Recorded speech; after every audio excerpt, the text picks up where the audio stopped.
Hello အားလုံးပဲမင်္ဂလာပါဒီနေ့ကတော့ကျွန်တော်တို့ဟိန္ဒူဘာသာဝင်တွေရဲ့အထွတ်မြတ်ထားရာယတ္တရဖြစ်တဲ့ဒီပါဝလီမိထုံပွဲတော်နေ့လေးဖြစ်ပါတယ်ကျွန်တော်ကဗုဒ္ဓဘာသာဝင်ဆိုတော့ညာလည်းပဲကျွန်တော်တို့ငယ်ငယ်တုန်းကနေထိုင်ခဲ့တဲ့ဒီရက်ကွက်ပေါ့နော်ရက်ကွက်ကကြတော့ဟိန္ဒူဘာသာဝင်တွေများတယ်ဆိုတော့ဟိန္ဒူဘာသာရဲ့ဒလီထုံးစံတွေဟိန္ဒူဘာသာရဲ့ပျော်ပွဲရှင်ပွဲတွေကကျွန်တော်နဲ့တိတ်မစိမ့်လာဘူးပေါ့နော်ဒီပါဝလီပွဲဆိုလဲကျွန်တော်တို့ဘက်မှာကတအားကိုစီကားတယ်တအားပျော်ရွှင်စရာကောင်းတဲ့ပျော်ပွဲရှင်ပွဲလေးနဲ့ဘုရားကျောင်းသွားပြီးတော့ပန်းတွေလူကြတယ်နှုတ်တွေလူကြတယ်စီမီတွေလူကြတယ်ပေါ့နော်စီမီတွေအဓိကတော့စီမီတွေထွန်းကြတယ်ပေါ့နော်ပြီးတော့ကျွန်တော်ရဲ့ဟိန္ဒူတငယ်ချင်းတွေကျွန်တော်ရဲ့ကစားဘက်တငယ်ချင်းတဲ့အိမ်တွေကိုတွားပြီးတော့ကျွန်တော်တို့ကချာပါတီလို့ခေါ်တဲ့မုတ်တွေကိုစားကြတယ်ပျော်စရာပေါ့နော်ငယ်ဘဝအမတ်တရဆိုတော့ပျော်စရာလေးပေါ့နော်ချာပါတီလို့ပါတော့စားကြတယ်ဆိုတော့ဒီလိုနေထူးနေမြတ်လေးမှာကျွန်တော်ကဗာလေးလုပ်ပေးမလဲဆိုတော့ဒီ reading ဖတ်ပေးမယ်ပေါ့နော်လက်ချမီမယ်တော်လို့ခေါ်တဲ့ဒီပျော်ရွှင်မှုတွေကြွယ်ဝချမ်းသာခြင်းတွေလက်လာပါပေါ်များခြင်းတွေကိုစောင့်မကြည့်ရှုတတ်တဲ့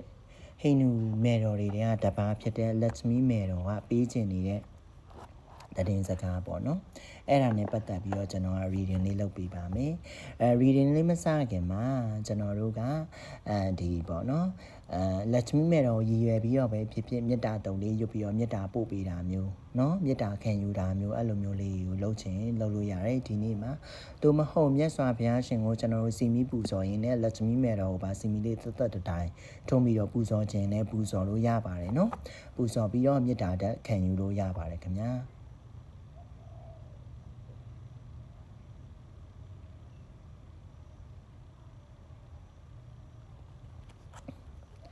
ဆိုတော့ကျွန်တော်ကအခုကဘာလုပ်ပြီးမလဲပေါ့နော်အခုဘာလုပ်ပြီးမလဲဆိုတော့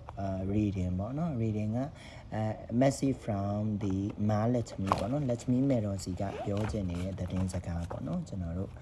Lakshmi မေတော်ကကျွန်တော်တို့ကိုဗာပြောချင်နေတယ်ပေါ့နော်ဒီဗီဒီယိုကြည့်နေတဲ့သူတွေကို Lakshmi မေတော်ကဗာပြောချင်နေတယ်ဒီဗီဒီယိုကြည့်နေတဲ့သူတွေကို Lakshmi မေတော်ကဗာပြောချင်နေတယ်ဒီဗီဒီယိုကြည့်နေတဲ့သူတွေကို Lakshmi မေတော်ကဗာပြောချင်နေတယ်ဒီဗီဒီယိုကြည့်နေတဲ့သူတွေကို Lakshmi မေတော်ကဗာပြောချင်နေတယ်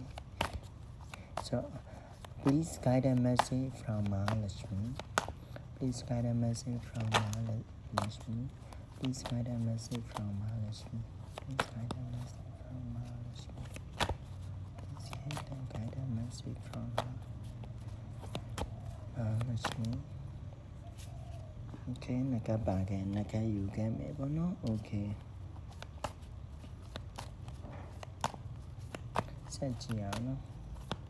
Now that please give the guidance message. Please give the guidance message. Okay, now the turn again.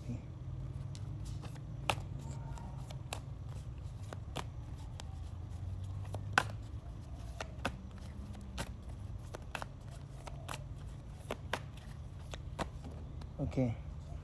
So nice to meet you there for now. Okay. Now, tell you that I met him. Queen of Pentacles. Okay. Queen of Pentacles. ကြည့်ကြမယ်ပေါ့နော်ဆိုတော့ဒီဗီဒီယိုကိုကြည့်နေတဲ့သူတွေမဟာလက္ခမီကိုကိုးကွယ်ယုံကြည်တဲ့သူတွေအနေနဲ့မကြသေးခင်ကာလကသူကဘယ်လိုပြောမလဲဆိုတော့ဆုံးရှုံးမှုတွေကိုကြုံခဲ့ရတယ်ဆုံးရှုံးမှုတွေကိုကြုံခဲ့ရတယ်ဝမ်းနဲ့ပက်လက်ခံစားခဲ့ရတယ်ပေါ့နော်ဝမ်းနဲ့ပက်လက်ခံစားခဲ့ရတယ်အစိမပြေမှုတွေနော်နောက်ကျောကိုဓာတ်နဲ့ထိုးတဲ့ဒဏ်ရာတွေကြောင့်တေလူမျောပါ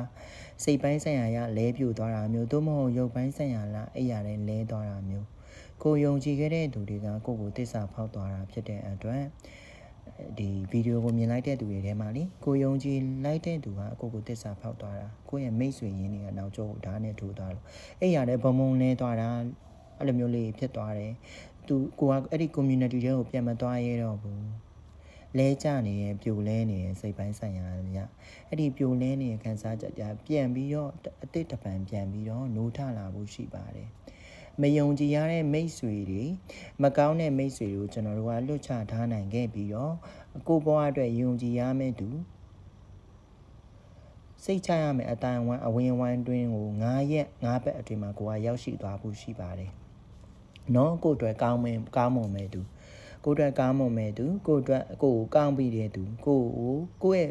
ကောင်းကျိုးကိုမျှော်လင့်တဲ့ကိုရဲ့မိတ်ဆွေအပေါင်းအသင်းတွေနဲ့ကိုကစုံတွေ့ပြီးတော့ကိုဘဝကပြစ်တဖန်ပြန်ပြီးတော့ယုံကြည်စိတ်ချရတဲ့သူတွေဘဝမှာရှိပါသေးလားငါဘဝမှာဒီလိုပျော်ရွှင်ပွဲကိစ္စရက်တွေရှိပါသေးလားငါဘဝမှာတငယ်ချင်းမိတ်ဆွေအစ်စ်တွေရှိပါသေးလားဆိုတော့ခံစားချက်တွေကိုပြန်ရလာဖို့ရှိတယ်တင်တို့ဘာကြောင့်အဲ့လိုမျိုးနောက်ကျောဓာတ်နဲ့ဒုက္ခရပြီးပြိုလဲသွားတာလဲဆိုတော့တချို့ရေစက်တွေကကုံရမယ့်အချိန်ရောက်လို့တင်တို့ကကုံဆုံးသွားတာပါနော်ရေစက်တွေကကုံရမယ့်အချိန်ရောက်လာရင်ကျွန်တော်တို့ကကုံပါတယ်ရေစက်တိုင်းတွေလည်းပဲဝေကျွေးရေစက်တိုင်းတွေပဲကောင်းကန်ကောင်းတယ်လို့မဟုတ်တယ်လို့ကန်ကောင်းမှုမဟုတ်တယ်လို့ကျွန်တော်ဝေကျွေးလည်းဖြစ်နိုင်ပါတယ်ဒီပုံရဆိုတင်တို့ဝေကျွေးတစ်ခုကိုတင်တို့ဆက်ခဲ့ပြီးပါပြီနော်ဝေကျွေးတစ်ခုကိုဒီဗီဒီယိုကြည့်နေတဲ့သူတွေဝေကျွေးတစ်ခုကိုဆက်ခဲ့ပြီးသွားပြီဆိုပြီးတော့မာလက်ရှမီကပြောနေတဲ့ပုံစံမျိုးလေးကိုကျွန်တော်တို့ဒီမှာသွားပြီးတော့တွေ့နေရပါတယ်ခင်ဗျာတွေ့နေရတယ်ပြီးတော့မားကလေမားစီမှာဆူတောင်းနေတဲ့သူတွေမားစီမှာလက်ရှင်ပါစေမွန်းဝင်ပါစေဆိုတဲ့ဆူတောင်းနေတဲ့သူတွေမားကပေးဖို့ရှိတယ်6ခဏန်းပါတဲ့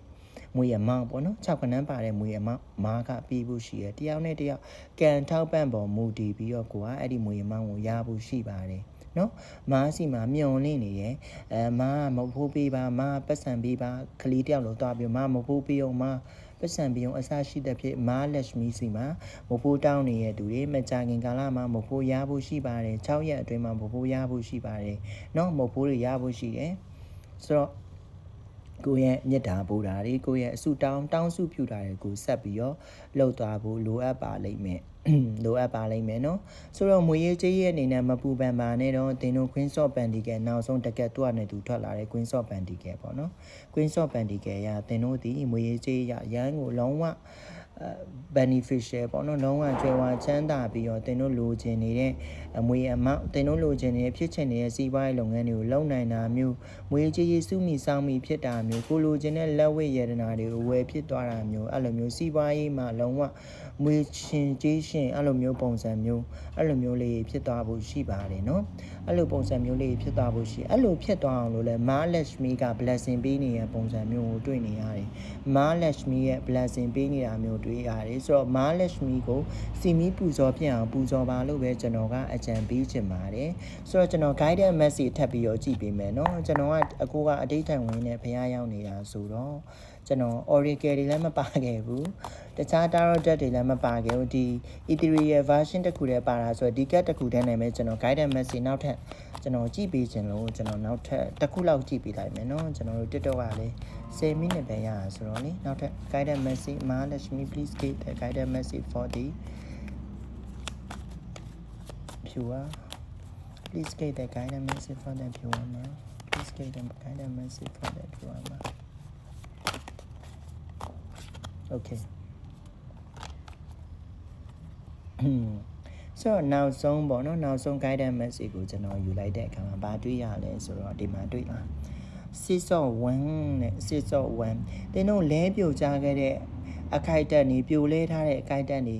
နာကျင်ခဲ့ရတဲ့အခိုက်အတန့်တွေပြီးမြောက်ခဲ့ပါပြီအခုကနေစတင်ပြီးတော့6ပတ်အတွင်း6လအတွင်းမှာချင်းတင်းတို့ခံစားနေရတဲ့တရားတွေအနာတရားတွေကပြီးမြောက်ခဲ့ပြီးတော့တင်းတို့ကြိုးစားခဲ့တဲ့ရင်းနှီးမြုပ်နှံမှုတင်းတို့ကြိုးစားအားထုတ်ခဲ့တဲ့အတီးပွင့်တို့တင်းတို့ပြန်ခံစားရမယ့်ချိန်ရောက်ပြီးအောင်မြင်မဲ့ချိန်ရောက်ပြီးတင်းတို့ပျော်ရွှင်ရမယ့်ချိန်ရောက်ပြီးစင်စည်းပြီးမြင်းရံမယ့်အချိန်ရောက်ပြီးဆိုပြီးတော့မာလက်ရှမီက guidance ပေးနေတာကိုတွေ့ရတယ်။ကြိုးစားပါကြိုးစားမှုကိုမရက်တက်လိုက်နဲ့နော်တင်းတို့လဲပြိုကျသွားတယ်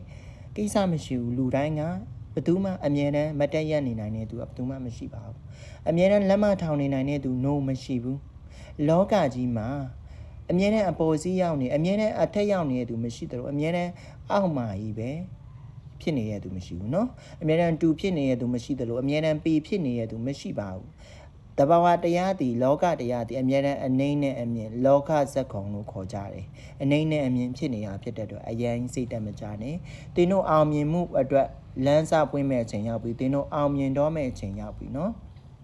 တင်းတို့ပျော်ရွှင်ရမယ့်အချိန်ကိုရောက်နေပါပြီတင်းတို့မကြခင်မှာပျော်ရွှင်ရပါတော့မယ်မကြခင်မှာပျော်ရွှင်ရတော့မယ်အဝါရောင်ပါသောအတုံးဆောင်တွေကိုများများအသုံးပြုဖို့အတွက်ကျွန်တော်ကအကြံပေးရင်းနဲ့ဒီမာလက်ရှမီစီက message လေးဖတ်ပေးတဲ့ reading လေးကိုညီကုန်းချုပ်လိုက်ပါတယ်ခင်ဗျာကျွန်တော်ကတော့ tarot by Kiran မှာ personal tarot reading လာယူလို့ရပါပြီခင်ဗျာကျွန်တော်တို့နောက်ဗီဒီယိုတွေမှာပြန်ဆောင်